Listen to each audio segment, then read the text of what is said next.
நான் 10 நாள் முன்ன பார்க்க போனேன், லீடரை பார்க்க போனேன். நான் லீடர் தான் சொல்லுவேன் அவரை. ஏன்னா ஆல்ரெடி ரஜினி சார் தலைவர் பேசுறதுனால அந்த தலைவரை சொன்னா நல்லா இருக்காதுனால தான் லீடர்னு சொல்ல ஆரம்பிச்சேன். அதனால அவர்களை போறேன், உள்ள போய் உட்காந்து பேசுறேன். ஜாயின் பண்ணலாமா வேணாமான்னு யோசிச்சுட்டு போய் உட்கார்றேன்.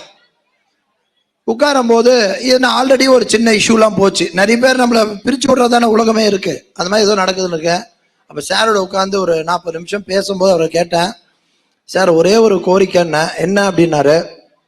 சார் 45 வருஷம் ஒரு மனிதரோட இருந்துட்டேன் அப்படின்னு சொல்லி என் செல்போனு கூட எடுத்து காமிச்சேன்.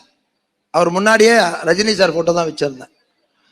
வருஷத்துக்கு ஒரு நாள் டிசம்பர் 12 உங்க பிறந்தநாள் அன்னைக்கு, அவரோட பிறந்தநாள் அன்னைக்கு நான் கோயிலுக்கு போயிட்டு நல திட்ட உதவிகள் பண்ணிட்டு பேப்பர் ஆடு கொடுக்கறது என் வழக்கம், அதை நான் செய்யலாமா அப்படின்னு கேட்டேன். என்ன சார் இப்படி சொல்றீங்க?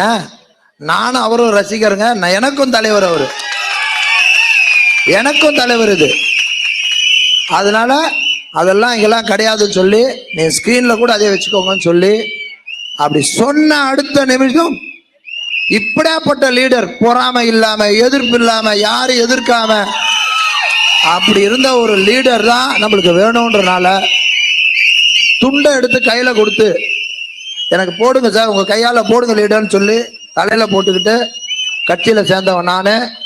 அவர்கள் அதையும் சொல்ல வந்தேன், இருக்கிற இடத்துக்கு உண்மையா இருப்பேன், அது மட்டும் சொல்லிட்டு வந்தேன்.